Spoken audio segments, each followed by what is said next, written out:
Olá pessoal, bem-vindo à aula 13, manipulação e transformação de dados com o Data Table. Eu dividi esse conteúdo em 3 aulas para o vídeo não ficar tão extenso. Para quem não assistiu ainda, eu recomendo que vocês assistam as videoaulas anteriores, mas principalmente as aulas 9 e 10, que trata da manipulação e transformação de dados com o RBase. O pacote Data.table ele é uma espécie de extensão do RBase. Então, vamos lá para o RStudio e ver algumas funcionalidades desse pacote. Primeiro passo, vamos carregar o pacote Data.table. Quem não tiver instalado ainda, pode instalar utilizando a função install.packages, ok? Então, vamos criar a nossa primeira tabela. Vamos ver a função Data.table. Essa função é muito semelhante à função Data.frame ou Table que nós vimos anteriormente. Então, utilizamos a função Data.table, passamos para ela um vetor de string e 3 vetores de números. Então, vamos criar um Data.table e gravar no objeto dt. Vamos criar. Se nós verificarmos a classe desse objeto dt, ele é do tipo Data.table. Então, é um data frame, é uma espécie de planilha do R, mas é um Data.table. Então, vamos visualizar. Ele é uma espécie de data frame mesmo, né? Similar ao data frame do RBase ali, né? O acesso das linhas e colunas é muito parecido com o RBase, né? Então eu posso passar dt, quero aqui acessar as linhas, né? E utilizando o nosso operador colchete. Então dentro do colchetes eu coloco 1 e eu vou visualizar a primeira linha aqui do banco de dados. Uma melhoria do Data Table em relação ao RBase é que não é necessário colocar vírgula. Sem a vírgula, ele entende que trata-se da linha. Então, ele retorna a primeira linha, a segunda linha, e assim por diante. Mas, se eu colocar a vírgula, vai ficar semelhante ao RBase, mas o Data Table vai entender da mesma forma. Para acessar a coluna, eu posso acessar com o operador cifrão. O autocomplete do R vai identificar as colunas, né? A coluna A, por exemplo, então eu acesso a primeira coluna. Uma outra forma de acessar a coluna é semelhante ao RBase. Coloco a vírgula, né? Do lado esquerdo estão as linhas, do lado direito estão as colunas. Aí coloco o nome da coluna. Só que a melhoria em relação ao RBase é que eu não preciso colocar o cifrão. Não preciso passar o nome do banco de dados, por exemplo. Mas se eu passar, vamos ver se vai dar certo. Então, ele dá certinho, mas não é necessário colocar o operador cifrão. Sem o operador cifrão, apenas com o nome da coluna, da variável, né, ele vai entender da mesma forma. Ele cria um objeto do tipo vetor. A forma mais utilizada do Data.table é passar as colunas como uma lista. Dessa forma aqui, lista e os nomes das colunas. Então, vai retornar a coluna A.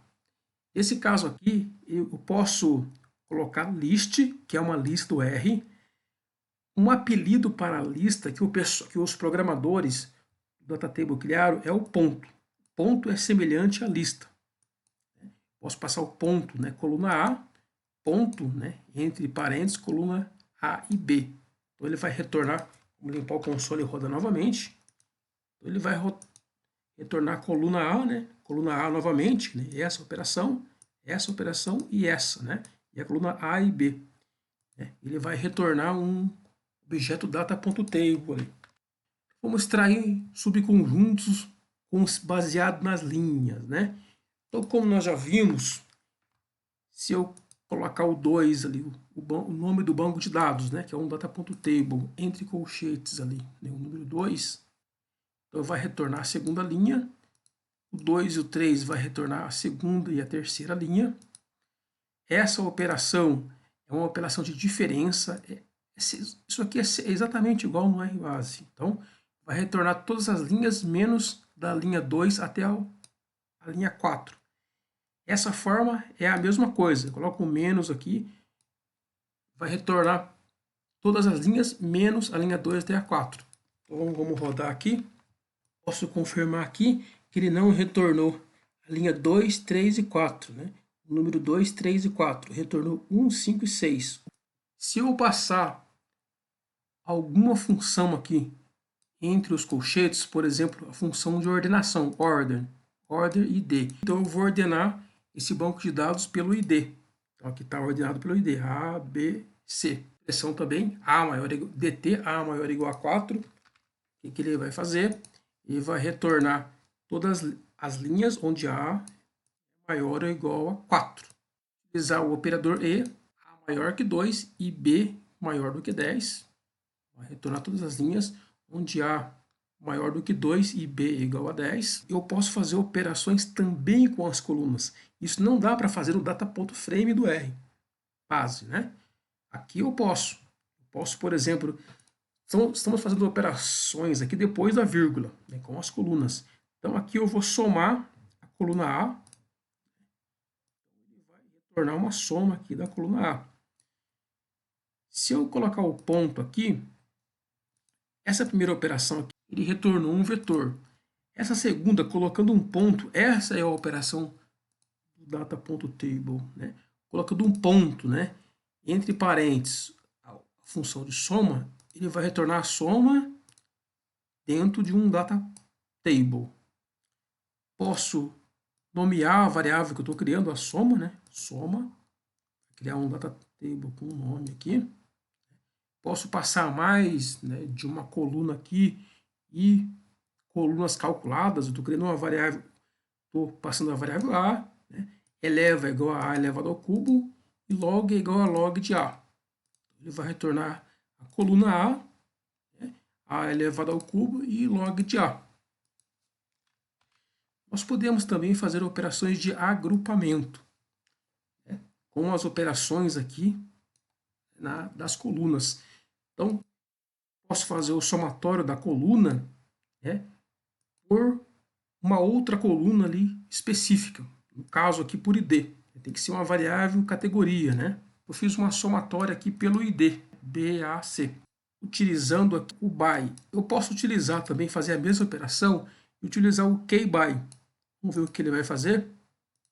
O kby ele vai classificar a variável aqui, da soma aqui, né? Então, antes era 6, 9, 6, agora é 9, 6, 6. Ele vai fazer uma classificação em ordem crescente. Para isso que serve o kby. Ou eu poderia fazer assim também, né? Isso aqui é uma operação em cadeia. Eu estou fazendo a soma, né, baseada no ID. Depois eu estou ordenando pelo ID. Passando uma segunda operação aqui, né? Operação chamada em cadeia. Aí eu ordenei por ID.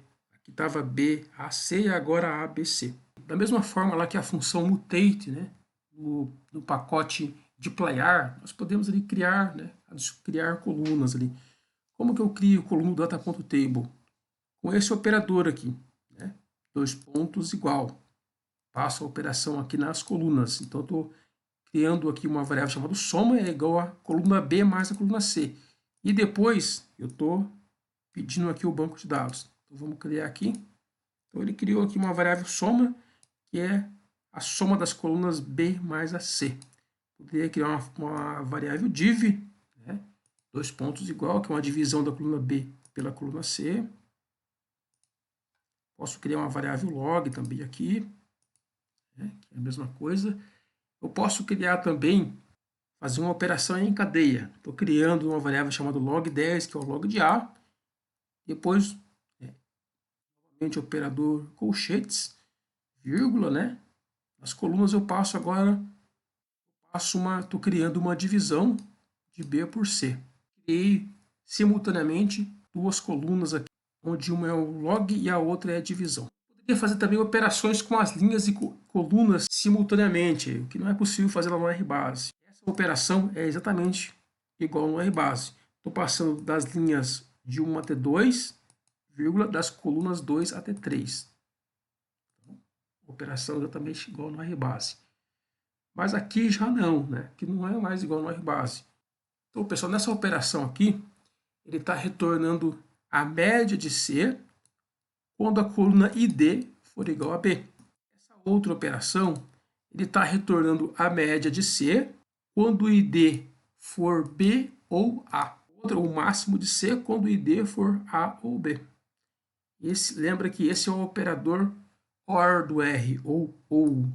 Então, pessoal, na aula 14 nós vamos falar um pouquinho mais sobre o Data Table e ver o banco de dados de energia daí, tá bom? Muito obrigado.